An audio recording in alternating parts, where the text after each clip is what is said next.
Folks across the 4 states mark the holiday, but which holiday? KOAM News at 10 is next.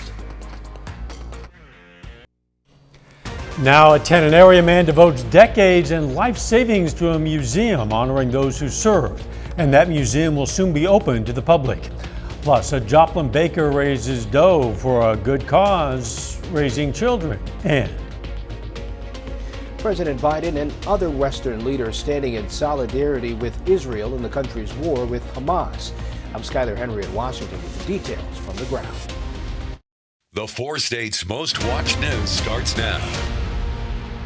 The Israeli military said it has largely gained control in the nation's south after the shocking attack by Hamas caught its military and intelligence agencies off guard. This is KOAM News at 10. I'm Dow Quick. The Israeli government ordered Gaza sealed off from food, fuel, and other supplies. The death toll in Israel climbed to at least 900 after this weekend's violent incursion by Hamas militants. In a statement, President Biden confirmed at least 11 Americans were killed in the attack on Israel. The death toll in Gaza is close to 700. Reporter Skyler Henry has the latest. In the war's third day, Israel stepped up deadly airstrikes on the Gaza Strip, while Hamas continues to fire rockets across the border. The forces of civilization must support Israel in defeating Hamas. Hamas's military wing pledged to kill captured Israelis if attacks on Gaza targeted civilians without warning. Among the captives is an 85-year-old grandmother who was paraded through the streets of Gaza. I'm sure she's very scared, and I'm sure she feels very alone. In Israel, more bodies were found after Hamas attacked southern Israeli towns, killing hundreds of civilians and shocking the world. Israeli Prime Minister Benjamin Netanyahu compared the attacks to those committed by ISIS. Slaughtering families in their homes, massacring hundreds of young people at an outdoor festival, kidnapping scores of women, children, and elderly, even Holocaust survivors. President Biden met with his national security team at the White House Monday morning. Mr. Biden called the situation in Israel heart-wrenching and said some American citizens remain unaccounted for.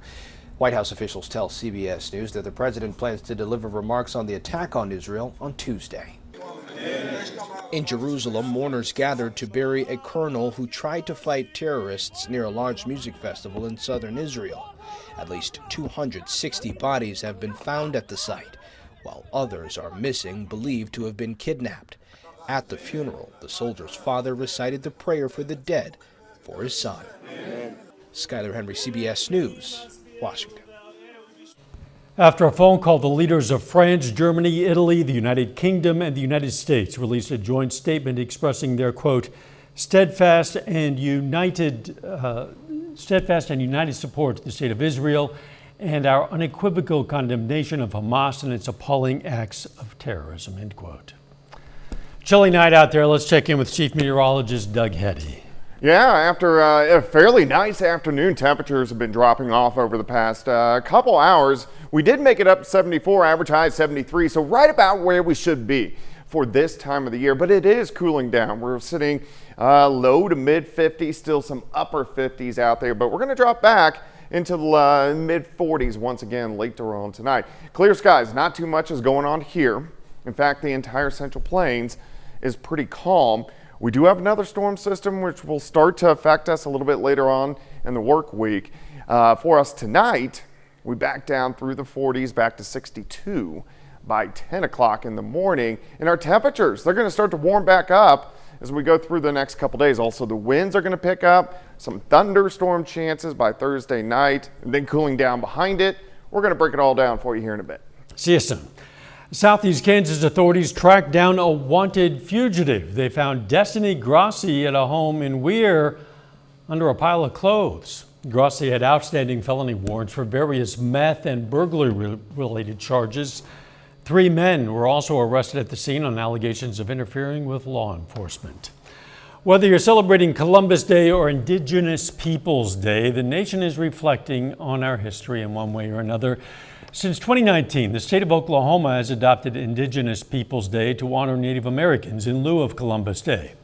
The Sooner State is one of 20 states to adopt the holiday, with Texas being the latest in 2021. like they said, they're just saying that because like we don't have the day off and stuff, and like to the native people, it's probably like a really important day to them. Like, but if we had this day off and stuff and a bunch of that stuff, I bet people would care about the holiday just because we have the day off. Some tribes in northeastern Oklahoma are also planning powwows this coming weekend to celebrate indigenous people. A four-state hero is making sure other local heroes are never forgotten. Claire Swatosh spent 21 years in the U.S. Marine Corps. Because of that service, he wants to make sure veterans and first responders get the recognition and honor they deserve. So he's opening the Heroes Museum in Joplin. It'll feature items relevant to all branches of the military, as well as police and firefighters. There are also stones of remembrance for fallen service members and first responders.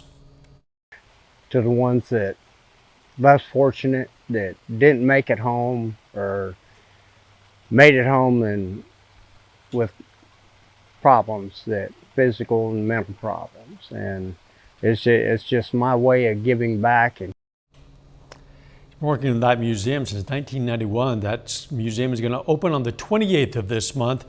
It's located at 20505 Old 66 Boulevard in Joplin.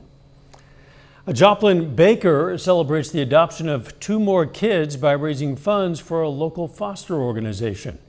KOAM's Miranda Burton has more.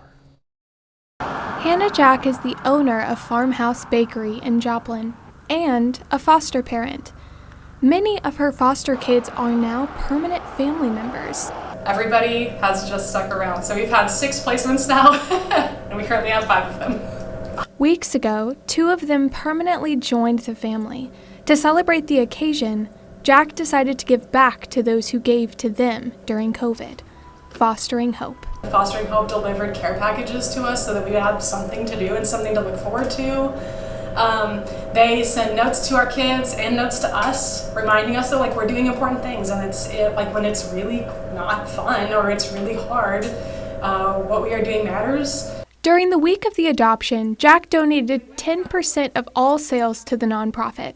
Tips plus an out-of-pocket match were also donated. I think we about doubled our normal sales on Thursday last week, which was super cool because we were like celebrating our adoption that day, got to finalize it, and so like I wasn't even here for most of the day, but people were just coming in, and like I came in and there was like 2 $50 checks in the tip jar.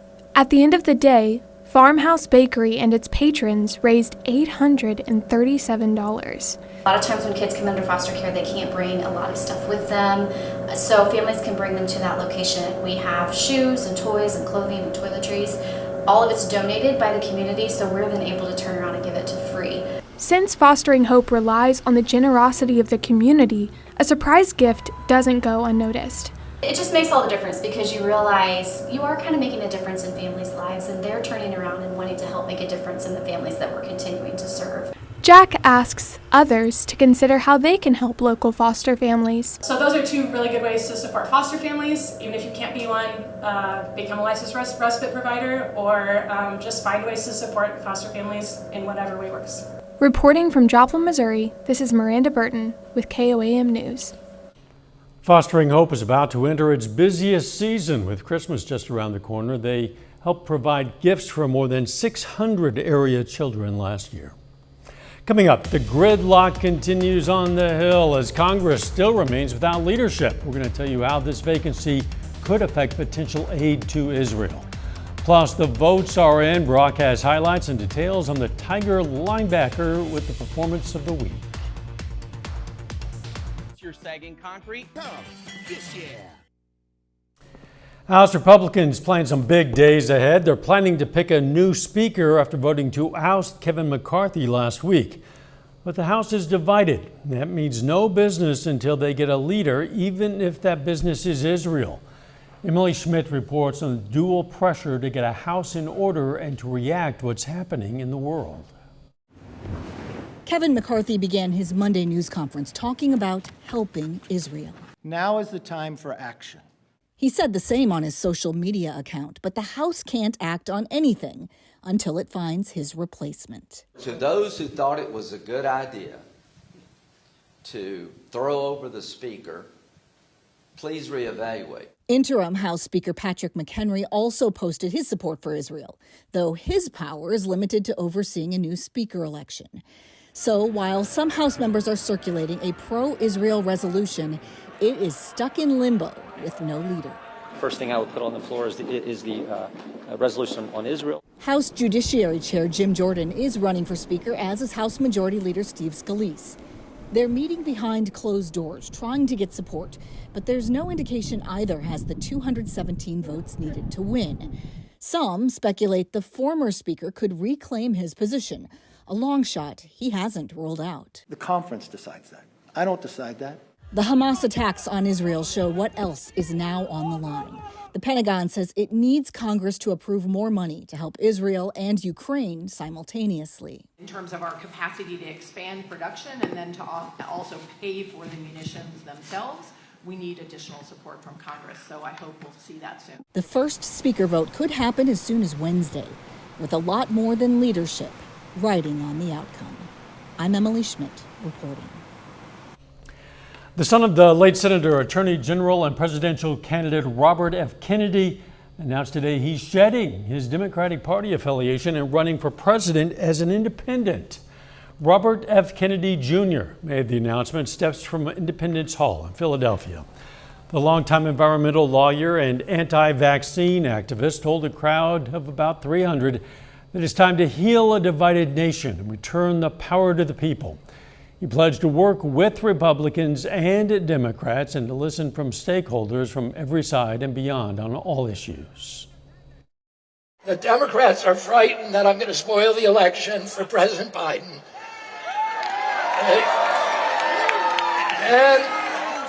And the Republicans are frightened that I'm going to spoil it for President Trump.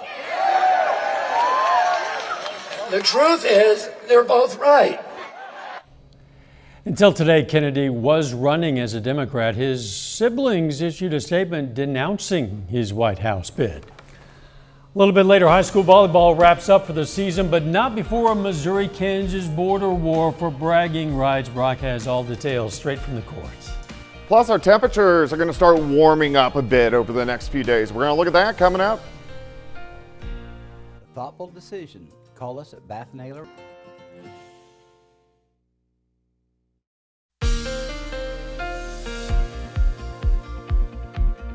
Well, it definitely turned out to be a beautiful Monday for us today after very good weather conditions over the weekend. And we're going to see some pretty nice conditions continuing to stick around as we go through at least the next couple days. We are going to see some changes as we go through the week.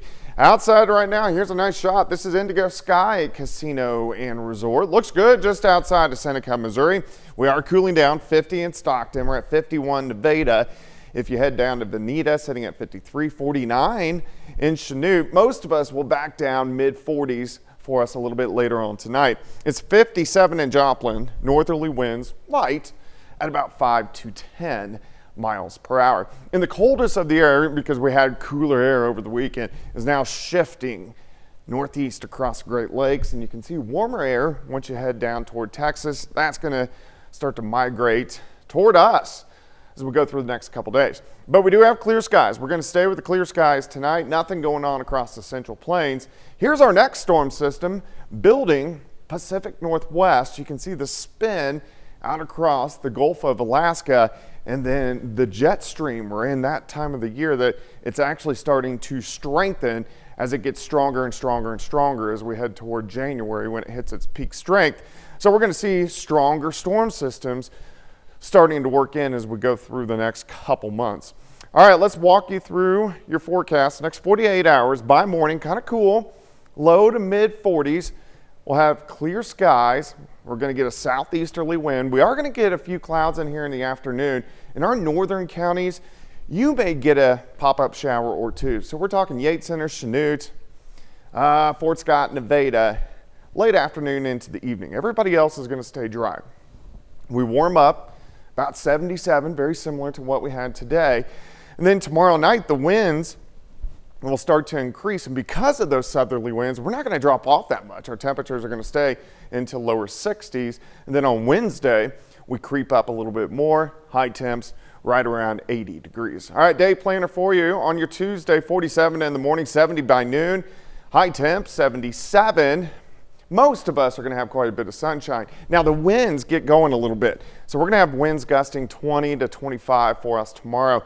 But they increase tomorrow night. And then on Wednesday, we're going to have gusts kind of in that 30 to 35 mile per hour range. So it does get a little bit on the breezy side. All right, so with this storm system moving in, so on Thursday we have a cold front. Look at the temps ahead of it into the 80s.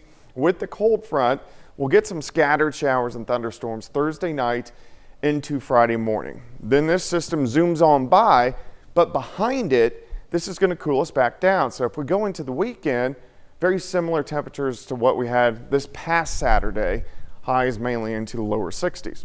All right, 77 tomorrow, 79 on Wednesday, 80 on Thursday, and then down to 67 on Friday, 60 for a high on Saturday, back overnight lows, upper 30s to lower 40s again. But we're getting some really nice stretches of fall-like weather.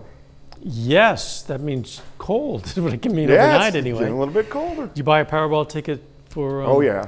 I'm not going to win, but I got it. You got it. Maybe you're already a winner. Maybe. Listen to this. There are some winners who still need to claim their Powerball prizes on the east side of Kansas somewhere. Now, while the Powerball stands at $1.55 billion, another $1 million prize was won in Kansas.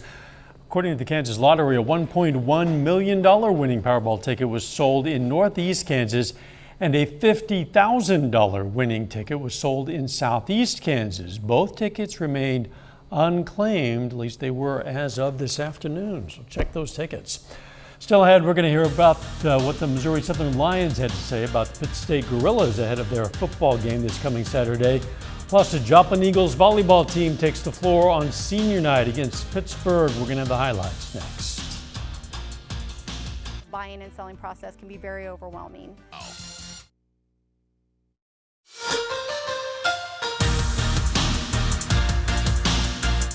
The Missouri Southern Lions came off of a disappointing loss on Saturday versus Fort Hays State. However, Lions have a quick turnaround as they prepare for a big home game against number 3 Pittsburgh State this Saturday.